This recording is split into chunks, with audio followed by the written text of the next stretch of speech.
I have sleepless nights thinking about GB News. Everyone was out to kill the channel. I mean, there's still plenty of people who would like to kill the channel now. What are your views on Rupert Lowe? So if Reform got into power tomorrow, you guys would hold them to account and scrutiny. Well, how does GB News feel about someone like Dan Wootton? Immigration, particularly in the channel, a huge problem. And it's something that the new Prime Minister needs to get a handle on. I don't think it's racist or xenophobic to say it, and there is something sinister going on. It has to be called out. There was a Cull at GB News. Mark Dolan, gone. If someone who leaves GB News... Well, they were sacked. It's a dirty word. Does Nigel Farage have too much power at GB News? The thing with Nigel Farage and...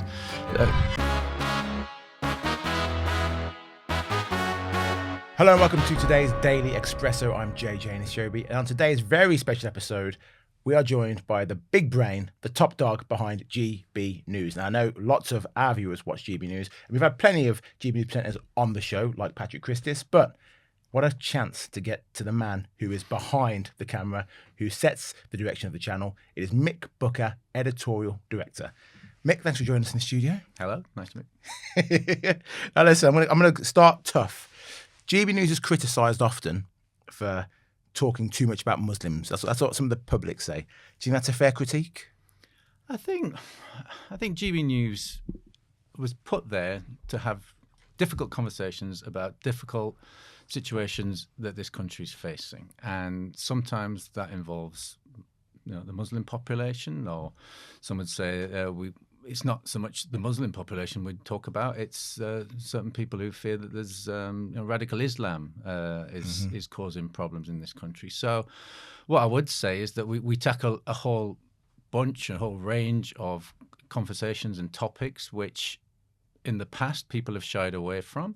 And in many ways, problems have happened in society because we haven't talked about certain problems. Now we have no problem whatsoever with Muslims and the religion of Islam, but clearly there has been problems with people who believe in Islamism and radical Islamism, and it has caused problems on the streets of this country and in many other countries as well. So all GB News wants is a peaceful, happy Britain, a united, peaceful, happy Britain. We want a community where everyone can live alongside each other. And if it means having difficult conversations, then we have to have those. But we don't want to offend, we don't want to upset people, but we believe that we need to have some of these conversations. Do you think GB News stokes troubles at all and stokes anger? No, not at all. Not at all. I think we talk. Once anger is there, and when there are situations when there is anger, we will talk about that.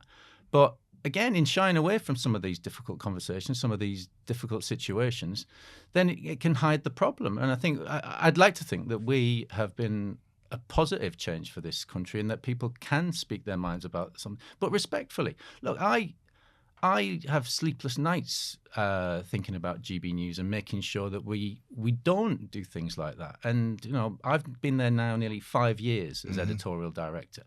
And I know I've got a huge responsibility, but I do know the staff and the presenters, so in front of the camera and behind the camera, they spend a lot of time thinking about it and about how we can have these conversations, but do it safely and without causing offence or any other problems. Because, as I say, we are GB News. We are, we call ourselves the People's Channel, but it's not just a corny thing that we call ourselves that. We believe it, and we believe when our presenters, when producers, when I am on the, walking around talking to people and talking about what GB News means to them, they say, keep doing what you're doing, because we've not had this forum before. We know that you are a force for good. At the moment, we've got a strand for our 5th anniversary. And it's called Celebrate Britain.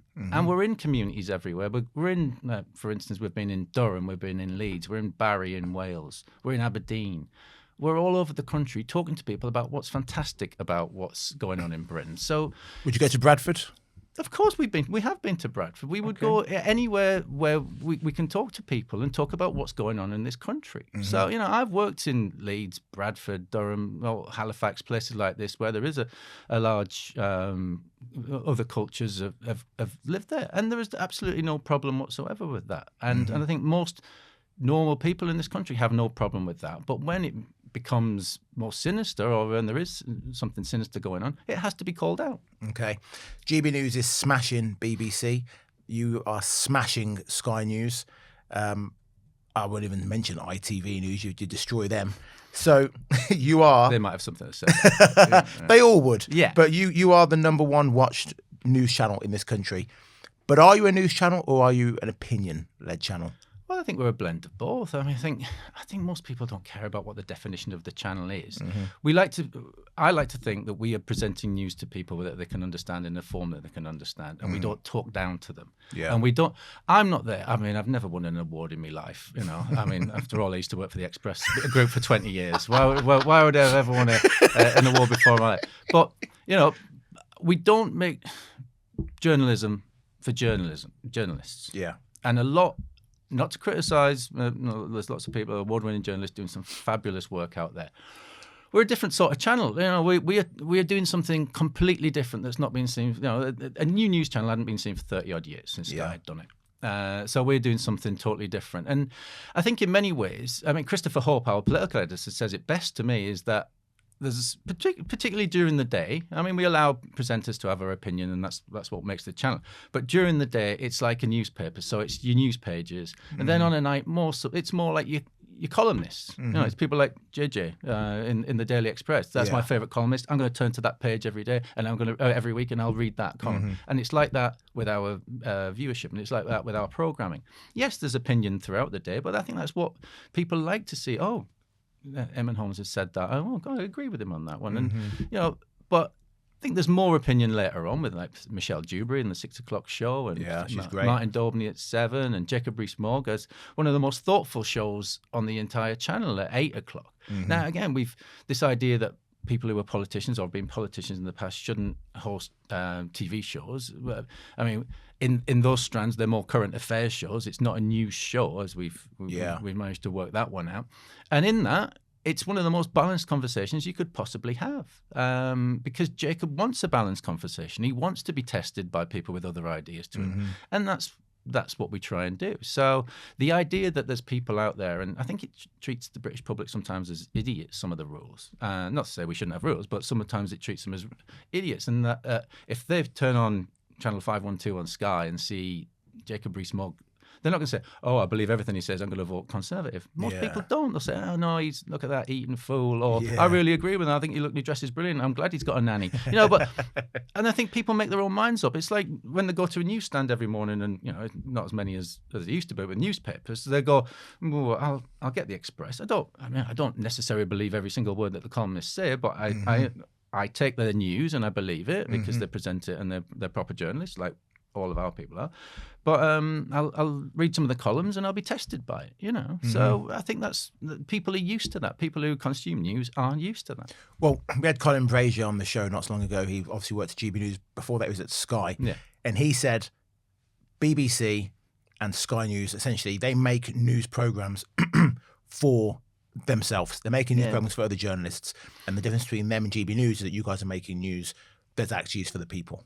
Well, yeah, I think our best presenters, and I think we've now got to a point, I mean, it's taken a while to get there, but we are settled and we have got great production staff, as I'm sure you know when you've been in there. Yeah. And the presenters, and I think the best presenters particularly, are the ones who think like normal human beings. So someone like Patrick Christie's, who I think if you grew with the perfect GB News presenter in a lab, that would be Patrick. Yeah. You know, he's from a fairly normal background. I think he got a bursary to a decent school, so he's got that. He's got you know, he's a clever lad, but he also knows what normal people are thinking. Same with Michelle Dewberry. Now she gets some of the highest ratings on the channel, and to me that's because 6 o'clock people love her, obviously, but she looks like this TV star when you meet her. But she's just, when you get to know her, when you watch that TV show, she reacts to things like a normal human being does. So she sees injustice in a story in that moment, and she doesn't fake it. Yeah. And I think that has been in you know, online and in certain TV places, and we've been guilty of it in the past, I think, where people have forced opinions and forced anger and upset, and I think people see through that. Yeah. And it can only last a certain amount of time. But with someone like Jubes, I think she's got staying power because they see authenticity there. And what we've realised is authenticity is the thing that people want. They don't want fakery, and we can't do fakery. I wouldn't want to do fakery. I'd probably get arrested for fakery as well. You know? Now, actually, with Doobs, I've messaged her several times to get on the show. Yeah. Can you force her? You're her boss. Well, I'll try. Force her to get on here. But that's the other thing. She doesn't chase attention either. No. When she does that TV show, she does it because she actually cares about the viewers and the listeners. And I think a lot of people don't. You know, a lot of people in this industry don't see that. They think that everything's about them and the ego and things like that. But she hasn't got that whatsoever. So she's quite shy about doing stuff like this. You know, We'll be nice to her. We'll be nice to her. I mean, I'm worried it's a career ender as it is. Everything is digital now, isn't it? Your money, your photos, even your loyalty card at the coffee shop. So there's something quietly brilliant about owning one thing that isn't on a screen. Real gold bullion. The weight of it, the shine, it's just a lovely thing to hold. The Pure Gold Company, which was voted the UK's best gold broker, makes owning physical gold really simple. Tax-free gold coins from the Royal Mint with friendly one-to-one guidance from your first question to final delivery. There's no jargon, no pressure, no call centre queues. It's insured to your door or stored in a secure professional vault. So visit the Pure Gold Company today and tell them JJ sent you. As a brand, are GB News more pro-royal family or more pro-Harry and Meghan? I think as I say, we're pro-Britain. I think we're pro the monarchy as a whole. We tell the story of the monarchy and the royal family, which involves, you know, Harry and Meghan, and it also it also involves the rest of them. So, I think our viewers, our listeners on the radio, they have them. I'm sure they have their own personal views about them. Me personally, I've always been quite an admirer of Meghan, and I remember back in the Express days when I think we splashed it on the Sunday Express when Camilla Tominey's exclusive that time when we introduced Meghan to the general public. Everyone took to her straight away. There's obviously been some issues along the way, but that's everyone's family, and I think people have families. Not as rich, and obviously not so many castles, and not so many places in California. But they can see they're just a normal family underneath it all. So there's no editorial line to say that you've got to like that sort of part of the royal family or dislike that side. Yeah. I mean, 20 odd years ago, 30 odd years ago, people quite liked Prince Andrew, didn't they? That seems to have changed a lot. You know? So, people's opinions change, but we're a very patriotic channel. And we want the best for this country. And one of the best bits of this country that our audience sees is the royal family, for better or for worse. What are your views on Rupert Lowe? He was recently interviewed about King Charles, and he was asked, is King Charles classed as a white Briton? And Rupert Lowe was unable to answer that question. Yeah. What did you mean? I'm not sure why that was so difficult for him. Because you see Prince Charles. Most of us are mixtures of everything these days, aren't there? Yeah. Anyway, so Restore and Reform and the Tory party are having this strange little existential little conversation about the right in politics, and it's fascinating. It's fascinating for GB News, and I'm sure it's fascinating for the Daily Express and the Mail and all those other places. You look at Prince Charles. I know exactly who he is. He's the king of this country, and is he white British? Man, as far as I'm concerned, he's white British. Yeah, but I mean, that family, they've got bits of German in it and things like that, but immigration has made this country in many parts for the better, and people accept that. And I came down from the northeast of England to come down here. I don't particularly fit in down here, but I've had to come down here because that's where the work is. But you can see that's happened all along. I've got Irish in my family, so even back then there was certain people who didn't like the Irish coming to this country. So these conversations have been played out for many years. Like I said, I'm not sure what Rupert's seen and what the rest of us are seeing. But look, there seems to be this strange conversation going on in certain parts, particularly on the internet as well. Is it happening in the real world? I don't really know. But if you look at the polling, most of the polling still isn't going towards that particular party or to him. So I'm not sure the rest of the country is right behind him. But I think it's if he wants that conversation, and if he can baffle the Radio 4's Today programme with it, then that's up to him, I suppose. You mentioned Farage. Does Nigel Farage have too much power at GB News? He hasn't got power at GB News. I mean, the thing with Nigel Farage, and he's a presenter on the channel when he's available. Now, if you look at that, when I when I started. When I started, he was doing the he wasn't in politics anymore. I think he was honorary president of Reform at that point. Yeah. So I wasn't active in politics, and he loves that TV show. Again, going back to the point I made about Jacob, his show, which Farage is, well, it used to be Monday to Thursday, 7:00. Now at that point, we will always be grateful to Nigel Farage for the work he did. He works like a Trojan. He was brilliant with the production staff. Still is when he gets to present, when he does stuff with us. He's always very loyal to us and with his time and things like that. But that was always one of the easiest shows to look after as editorial director, because he demands that it's a balanced TV show. So I can understand why we had the critics. It's like, it's Farage TV or whatever it is, which was nonsense. He did 4 hours a week out of, we had 18 hours a day of live television that day. He did 4 hours a week. So his shows were always a doddle to deal with, because he had people from all sides of the political spectrum. And he wanted to be tested as well. Since he got elected as MP, then, I don't know if anyone's added up the numbers, but his appearances on the channel have gone way down, simply because he's got a job to do now. He's got what's happening in Clacton, and obviously that'll be resolved. But as he has been the MP for Clacton since that, he's been leading a political party which is very much one of the on the up in this country. So most of his time there. So no, I'm the editorial director of that channel. Nigel is a presenter on the channel. It's always welcome on the channel, and we test him when he comes on as presenter. He is the presenter. When he comes on as leader of Reform, he gets as much scrutiny as anyone else, and we have to do that. Otherwise, we will, we'd have a problem. And I want that. I'm not a particularly. I think I'm lucky that I've never particularly voted for a particular political party, so I'm not tribal in this. I'm just a journalist. I'm just an idiot journalist who just wants to put on good TV and good journalism, and that's simply that. So if Reform got into power tomorrow and they break all their promises like every other party have done previously, you guys would hold them to account and scrutiny? We would have to hold them to one, we want to hold everyone to account. We have to do that. And if we didn't, we wouldn't have any viewers, because the biggest thing that we've got is trust. If we haven't got trust in GB News, which I think we've got, and to Colin Brazier's point, is that people have lost trust with the other TV news channels for one reason or another, and a lot of the media for one reason or another, and some newspapers as well. We've seen drifting away of people have lost. But we are trying to build. I was brought in to make it more like a newspaper spirit, and to me, a newspaper spirit it's a sense of community where everyone wants to be every day, or wherever it was, or however these things come out, and to be a community and for everyone to get on, it has to have that trust.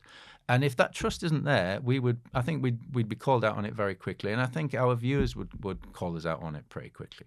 So yeah, if they're in tomorrow, and you can never tell these days, if Andy Burnham doesn't come back from his holiday, and who knows? But we would have to do that, and otherwise, what's the point of what we're doing? So you say GB News is impartial, and presenters can say basically whatever they want. But maybe this was before you were there, when Guto Hari got down on the knee and was doing all that, he was fired from GB News. Well, let's say it was before I was here, and whatever happened with that. But it was in the very early days of GB News. Everyone was out to kill the channel. There's still plenty of people who would like to kill the channel now. And it's usually people who have never watched it, never listened to it at all. Again, as I'm sure you know. But that was in the kind of things were still being built at GB News at that point. And I was around GB News at the time, talking to them about possibly taking a role. I was still at the Sunday Express as editor at that point. And you could see there was just this frenzy about it. It hadn't really been on air very long, but people were trying to kill it off and find any reason to do it. So I wasn't behind any of the decision making at the time. But people have come and gone from the channel, but still, I think I speak to Guto to this day. He's still he's still got no hard feelings for the channel to keep going and be successful. But these events have happened, but still, GB News has grown and grown and grown. You got Christopher Hope, wonderful journalist. Yeah. In our field, we call him Chopper. Yeah. That's how we know him. Now, I've seen him ask questions at press conferences and things with politicians, and I've seen politicians refuse to go to him for a question. How does it feel for GB News that essentially the establishment politicians are saying, we're not even going to take questions from you guys? It's frustrating in the first instance because as journalists we want Chopper, as I hate calling him, but Christopher, as his wife probably calls him. No, she calls him Chopper. Yeah, we want. Chopper's very good at channeling what the viewers, what the audience want to ask, and we spend a lot of time going over questions that if we're going to get a question with the Prime Minister, if we're going to get a question with the Vet Cooper, whoever, this is the question we need to ask. And when we don't get to ask that on behalf of our audience, it hurts. I mean, even recently we didn't get Yvette Cooper on one of the morning rounds recently. And you just think, look, this is a new chance for this government. Yeah. We want to give you a chance. Our viewers want to give you a chance. Speak to our audience. We are the biggest news channel in terms of audience at the moment. So why not talk to them? These are your voters. These are the people who you want to put in. If there's a snap election tomorrow, you need to convince these people. Yeah. And if they're just going to ignore them to start with, we will tell the audience that they're not. Oh, they were going to speak to us, but they can't. But they haven't got time. And when we haven't got time. That's the worst thing you could possibly say. Yeah. Just don't tell us anything. But when they say, we haven't got time. You haven't got time for you out there, unfortunately, and that is frustrating. The other side of it, we are, we do like having that little chip on our shoulder sometimes, and it's always, I've always worked for the underdog. Again, I worked for the Express, I worked for the Daily Star Sunday. It's always been that slightly guerrilla warfare, underdog spirit. We weren't always in the gang. Yeah. And I think that you could say that for our audience because most people aren't in the gang. Yeah. So, we try and get that moment when you can get in there and ask the question. So it's just frustrating because if Andy Burnham's government does want to be long and successful, he needs to bring the whole country with him. And at the moment, there's a big amount of this country watching GB News and wanting the best for this country. So tell them what you're going to do and speak to them like that. So that's, it's simple stuff. But I think there's certain PR people who hang around governments, there's certain spads who are trying to be clever, and it's not being clever, it's dumb. So a little while ago, there was a Cull at GB News. Isabel Webster, gone. Mark Dolan, gone. Some big names. Why were those people let go? I don't think it was a Cull necessarily. I think there's I think in TV and I think in journalism, I think sometimes change is needed. At some point, I'm going to get culled somewhere in my career. No, funnily enough, Christopher Holt always says to me that a journalist career, wherever you are, it feels like you start, there's a gun fired and you're running as fast as you can. Excuse the imagery, but that's what it is. And at some point, we all move on and we all change. And, as I say, everyone who's worked for the channel has contributed in many ways and taken us to another level. But sometimes things have to be changed. Like I say, they'll be changed at editorial level, they're changed at presenter level, and they'll be changed at executive level as well. But that's just the nature of this business, isn't it? It's the business, as they say in The Godfather, this is the business we chose. And sometimes it comes with a limited shelf life. Any regrets? Like Mark Dolan, for example, he's gone to become a massive YouTube star. He has his show on Talk TV. He's part of this show, the most watched daily news show on YouTube from the UK. Do you ever look at other people who've left and think, actually, no, we should maybe we should get him back in to do something? No one goes with any hard feelings or anything like that, and we want people to succeed and be successful in their careers. So if someone who leaves GB News, whether they wanted to or they choose to leave GB News, or they're sacked, it's a dirty word, but that's what happens sometimes in places. But if they're successful somewhere else, then brilliant. I'm all for that. And it's just sometimes things don't quite work out, and you see it in every business. You see it in football, where a footballer's not been very good, not been particularly successful in one place. They've tried their hardest, it hasn't worked out, but they've gone somewhere else to a rival, and they're scoring 20 goals a season. And that's just life, isn't it? And unfortunately, there's hard choices to be made, but.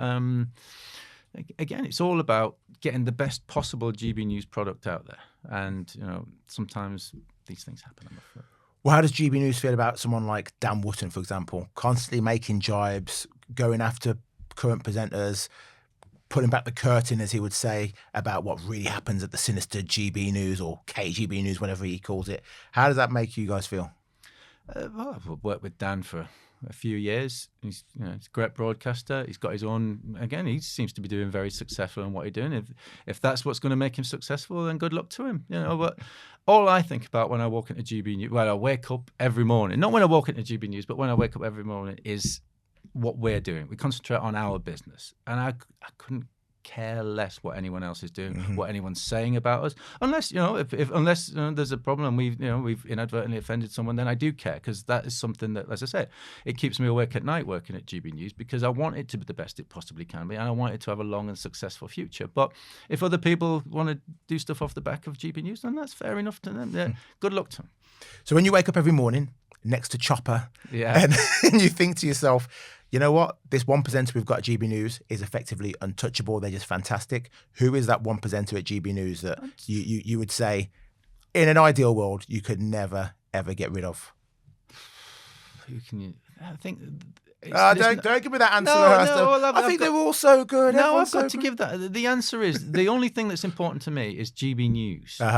And every presenter who gives 100% of that, they all give 100% of that channel. And everything, where we are now, the success we've got now is because we've got the presenters into such a way that people, we've got the right, we have got the right line up there. We've got the people with the right mindset, and they're speaking to an audience who loves them and trusts them. So GB News is a living, breathing thing. I always said this about newspapers. When we first started, I was on the launch of, say, for instance, the Daily Star Sunday, and I was on that for 10 years. And we were sneered at on the Daily Star Sunday for many years. But, we were selling 500,000 copies, 750,000, when newspapers still did that. And it was because it was this living, breathing thing, which it was a mixture of the journalists and it was the audience. And I think that's what GB News is. It's a living, breathing thing. And people from the outside don't quite see that. It's a delicate little ecosystem. And, we have our fallings out like any other family and things like that. And the viewers fall out with us sometimes because of something. But then, but that's life, isn't it? It's human nature. So, there's GB News it's like a little planet in itself. And so there is no one presenter that is more important than anyone else. Liar. It's true. I'm not buying it. This is that's my philosophy. Whether other people in the business think different, I don't know. But I don't think so. It's GB News is what important, and GB News' longevity is what's important to me. Good answer, Mick. Good answer. So GB News, the People's Channel. What do you think is the most important topic for the people of Britain today? Well, it seems to be that immigration, particularly in the Channel, that problem is a big, huge problem, and it's something that the new Prime Minister needs to get a handle on pretty quickly. Otherwise, he might have the same problem that the last guy had, because people see that every day, see this coming, and they see the injustice of when they are, say, for instance, I think the Express has done quite a bit on it as well. It's like Piddington, where they've got this little tiny village, and they're going to change this MOD depot into a camp for 1,200 men, which is more than it's in the village. It's things like that. People seeing. I think, well, hang on, we've paid our rates, our blah, blah, blah, all many years. Now you put in this group of people, we don't know who they are. We don't know, it has been documented that there has been crime as a result of some of the, particularly men, coming into this country. So people are worried about that, and they see it every day, and they're worried that could happen to their communities. And I don't think it's racist or xenophobic to say it. I think it's just, hang on, our towns are, this isn't the town I grew up in anymore. And community is such an important thing, and your surroundings is an important thing, and you want to feel safe there. And if you don't know who these people are, then you're not going to feel safe. So I think that's clearly something that people are very, very concerned about. The cost of living, things like that, the NHS, these are things that are always going to bubble under. But I think that, particularly that immigration problem that we're seeing at the moment, illegal immigration that we're seeing is the problem. But I go back to it. There is a very vocal minority, I think, on social media, and I always said it with the Express or the Daily Star letters page. There is angry people who write into and think that, but generally most people out there are calm, happy, normal people who don't really want to have anything to do with politics, but sometimes they feel they have to get involved with it, and sometimes they want to speak up and say, look, I think this is wrong, and they're not used to saying it. So there is plenty. There is a silent majority out there. Many of whom are getting a little bit worried about which way the country is going at the moment, and we want to be a voice for that. And that's what we do when we call it out as much as we possibly can. We don't often get a response from, as you say, certain members of the government because they don't want to give us the answer to it. But we'll keep doing it, and we'll keep hammering away for the people of Britain to do that. That's it. The quieter people of this country who are seeing things change, and they want their kids, their grandkids to have a chance in life. And we're told this government wants to encourage meritocracy and things like that. Well, then show us that. Show us fairness, show us justice, and show us that everyone can get on and have a good life. Right, a quick pause in the podcast to tell you about our sponsor, Incogni. You had those phone calls from numbers you don't recognise, or you go in your inbox and there's emails for stuff you did not sign up for. Well, that's because someone somewhere is selling your private information.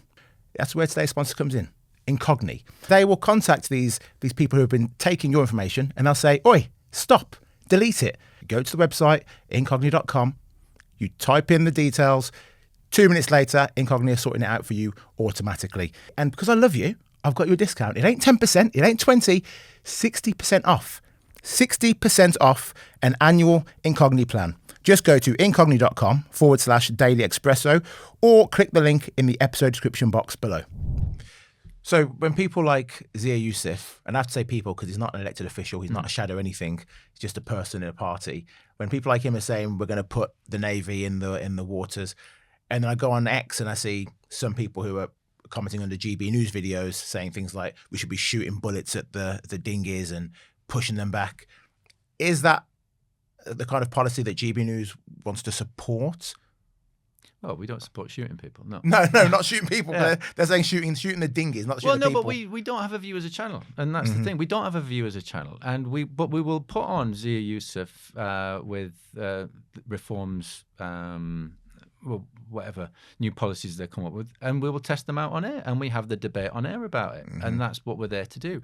Obviously, I can't control every single person who comments on a GB News video, like you can't comment on someone saying that, why are you talking to that idiot from GB News underneath this video?